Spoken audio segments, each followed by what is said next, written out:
Hi guys, and welcome back to my channel.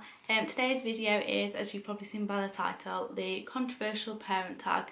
So before we start, I just wanted to say that I'm going to talk about some controversial subjects within parenting, which obviously you all probably know that there is a lot of. So I've just got about 12 little subjects that I'm going to talk about.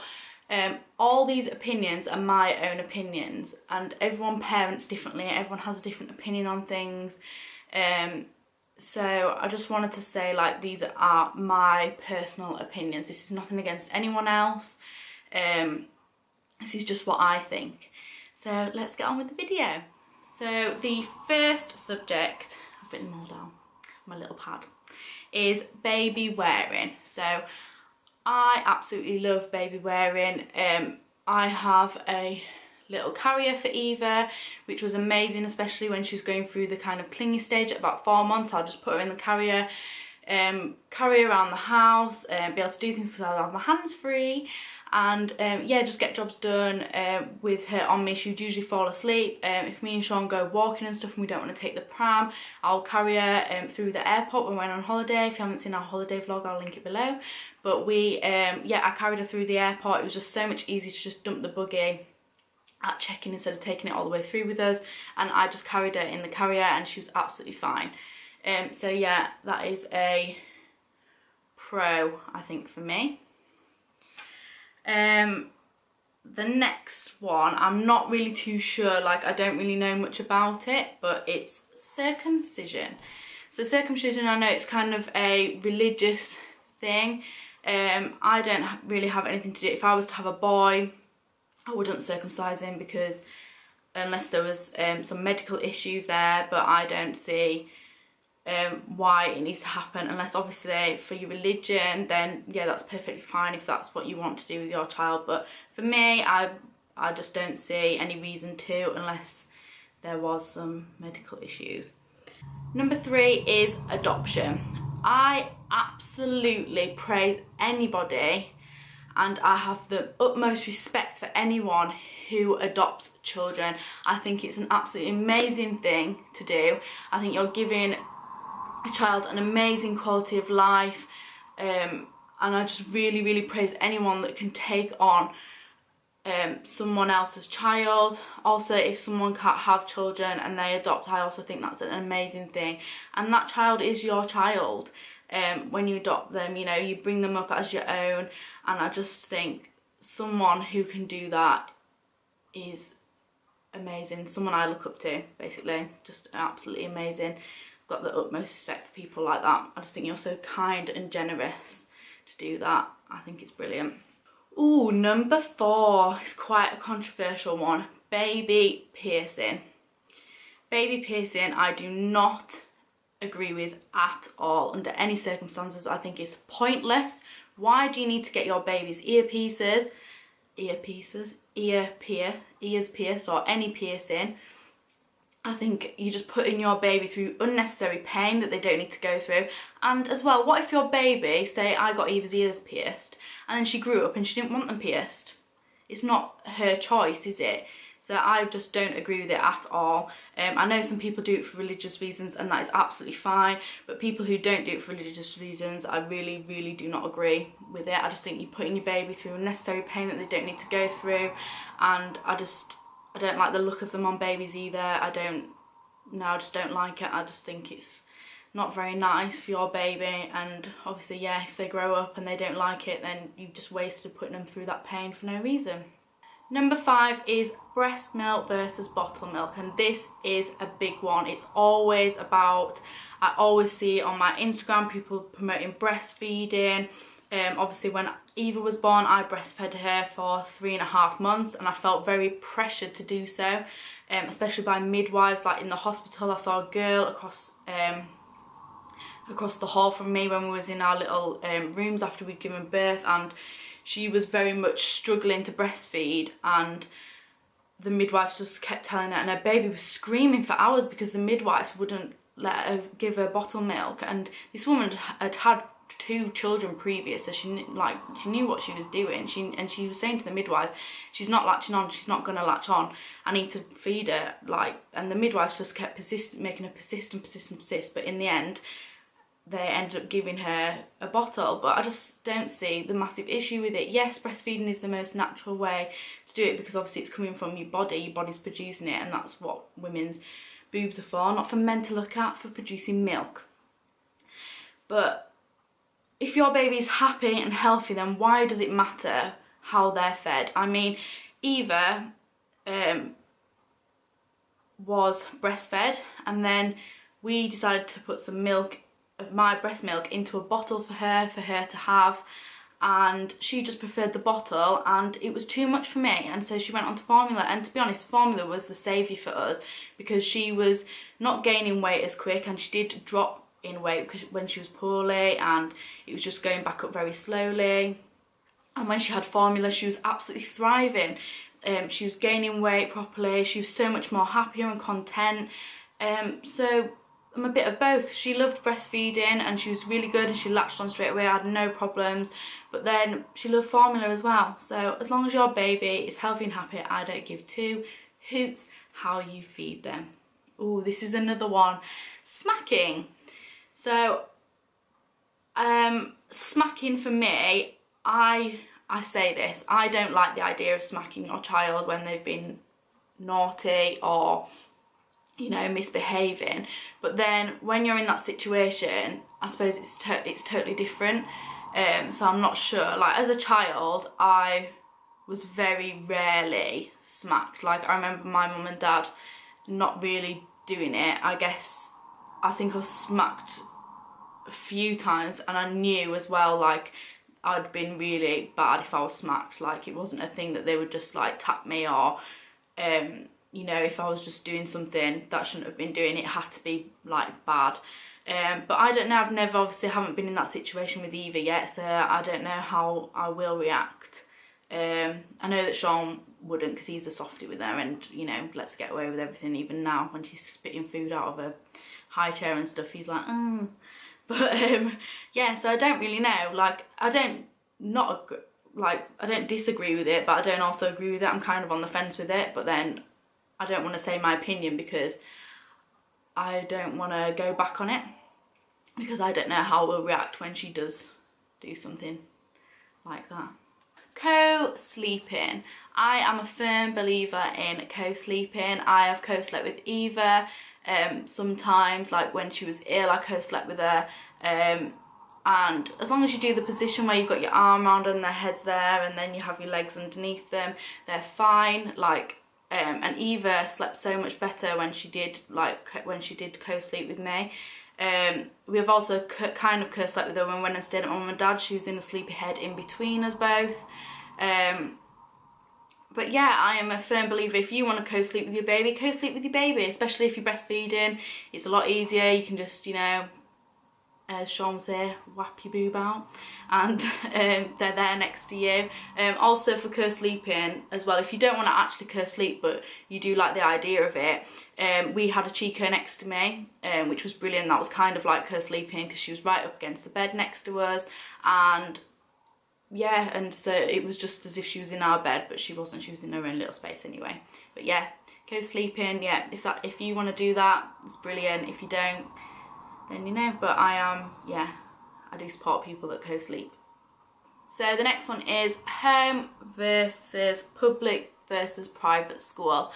I could homeschool Eva if I wanted to. I'm a qualified teacher. Anyone can homeschool their son or daughter. You don't have to be a qualified teacher as long as you stick to the curriculum.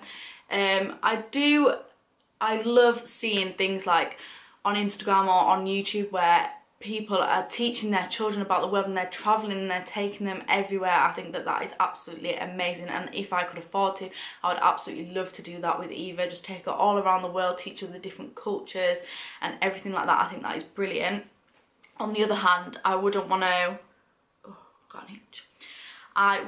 to teach Eva from home if I was just in England, in Worcester, and you know, I want Eva to socialise, have friends, go to school, and, you know, it prepares you for the working life as well. You have to go somewhere for 5-6 hours a day, comply with the rules, and then you come home. So it's just like being at work.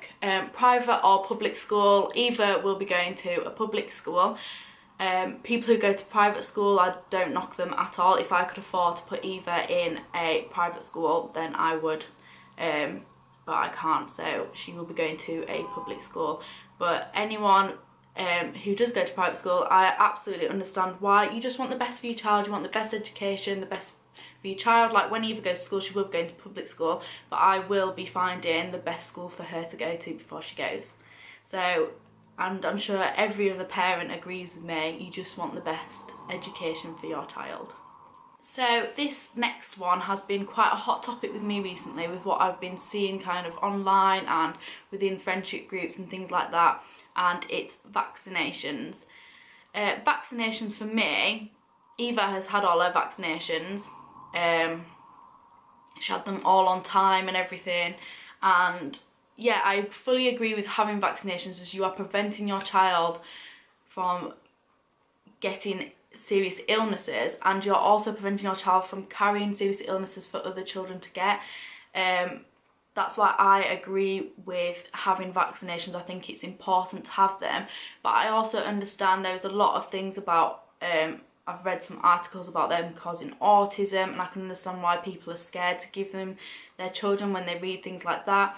But I've also read things that it's a myth, so you just don't know, do you? And I know some mums that haven't given their children vaccinations, and that's completely up to them. But for me, I gave Eva them. And to be honest, I didn't really actually think about this subject until I looked at it on this parenting tag thing. And I just kind of did it because, you know, I just went along with, that's what you're supposed to do. You get a letter, you take them to the vaccinations, and I didn't really think anything different of it until one of the mums that I know said that she hadn't given her child them, and then I was a bit like, oh, well actually I've never really thought about this subject, because, you know, I just kind of complied with the rules in society and kind of took Eva because that's what I was told to do, but I didn't know that you could like just not take your children at all. I thought that you had to give them the vaccination. So that has been a new one and a new insight for me, and then I kind of did some research on it about the autism and things like that, and yeah, so that has been a new insight for me. So you learn something new every day. So this one is Medicating Children. Yeah, I use medication for Eva. So when she was quite poorly with reflux, we used some medicine from the doctor, I can't remember what it was called, to help with her reflux. We also use Calpol if she's ill or teething, or if she's got a temperature. Yeah, we use Calpol. I know some people have said Nurofen for if they're teething and things like that. So yeah, I'm all about, you know, if children need medication, then I think that is absolutely fine. Like, as long as you give the correct amount and the correct dosage, and you follow the instructions, then I don't see a problem with that. You know, it's helped Eva a lot, especially with, she's got her two bottom teeth coming through, like they're nearly through now. So yeah, I just think it is important to kind of help them. You don't want your child to be suffering in pain, and I only give it to Eva when I know, like as a mum, you know when your child's not right and they've got temperature or whatever. So yeah, as long as it's given correctly, I think it's absolutely fine. So the next one is cloth versus disposable diapers. Disposable diapers I've seen are quite in at the moment. You know, you can get all these little quirky prints, and you know, they look quite cute, and obviously they're better for the environment. But I use disposable nappies. I have so much on, like at home, with all like just looking after Eva and everything, and as you mums will appreciate as well, like you're just so busy, aren't you, when you're looking after a little one. I do not have time to wipe shit out of a nappy and wash it out and dry it and put it on. I've got enough washing to do as it is, and like now I'm just about to do some washing. The washing baskets are both full in mine and Sean's room and in Eva's room. I don't have time to be washing nappies out as well as doing all the other washing and doing all the other stuff that I do. So I know it's eco-friendly and they look amazing, like they look brilliant, like there's some amazing designs, but I just use disposable nappies because it just makes my life 10 times easier. The disposable nappies that we use, if any of you want to know, are Little Angels from Asda in size 3 for Eva, and they are amazing. Like, they hardly ever leak, only obviously if Eva has a poo explosion, but no, never have any problems with them. They fit her really well. But yeah, and they're only £2.50 for 75 nappies, so it's absolutely brilliant, so we use those. And we're at the last one now, and this is quite a controversial one as well, which I've seen a lot of things about, and it is the cry it out method. And I hate hearing Eva cry in her cot, because I just think about it to myself and I think, oh my goodness, she's crying herself to sleep. I hate it. But I wouldn't say I've used the crying it out method. I haven't left her, and if she's screaming I don't leave her, because I know obviously as a mum you'll know the difference between the cries, and if she's just murmuring or fussing or doing a, as I call it, a fake cry where she just wants attention and she doesn't want to go to bed, then I will leave her, and within about 10 minutes she will be asleep. But if she's screaming the house down, the maximum that I will leave her is 5 minutes. But I will go into her room, I will not talk to her, will not turn the lights on, I will get her dummy back, put it in her mouth, stroke her head a few times, and then walk back out again. And then I will sit at the top of the stairs, listen to her, and if she still carries on crying, I'll leave it a little bit longer. I can't remember what method it's called some sort of method, I'll find out and leave it below. But yeah, I will go out and then leave it a little bit longer, and then go back in, do the same thing again, no eye contact, no talking, and Eva usually will, she's really good actually. Like, I've never really had to do that. I think I've had to do it like 3 times in the whole time like she's been alive, which is like nearly 8 months. But yeah, she's just amazing at sleeping. But when I have done it, like, it's only taken about 20 minutes for her to go to sleep. But I don't believe in just putting your baby in a cot and leaving them to absolutely scream their head off. I can't do it. Like, and Sean sometimes does tell me off, because like if she's sat down here and she's crying and I know she's not properly crying, he will tell me off for like going and picking her up and stuff, because she just wants attention. But she has got to learn, especially with me going back to work soon, she has got to learn that not every time you cry like that someone is going to come and pick you up. But yeah, so that's my opinion on cry it out method. For me, I just can't do it. I know some parents can do it and they're really good and really strong, and I think that's really good, like amazing. But for me, I just can't listen to Eva crying. Maybe with my second child I'll probably be a bit stronger and be like, meh, you know, they're fine. But I can't with Eva, I just can't. So that concludes the video for today, guys. I hope you've enjoyed it, and I hope I've given you some good insight into what my opinions are on parenting. If you have any of your own opinions about the subjects that I've talked about today, then please leave it in the comments below, and I will leave the list of things that I spoke about down below, so that if you want to do a video like this, then you can do one also. But in this video I would like to tag my good friends Daisy, Olivia, and Jackie from Jack's Life. I will leave their links below, so after you've watched this, then head on over to their channels and you can watch their opinions on this video too. But thank you all for watching. Don't forget to hit the subscribe button, thumbs up if you enjoyed it, and don't forget to leave a comment, you know, what you feel about these subjects and things like that. And also, if you don't follow me on Instagram, then go and give me a follow, because I update every day. You can see lovely cute little pictures of Eva and what we do as a family and things like that, and I would really appreciate you following. Have a good day, guys, and I'll see you in my next video.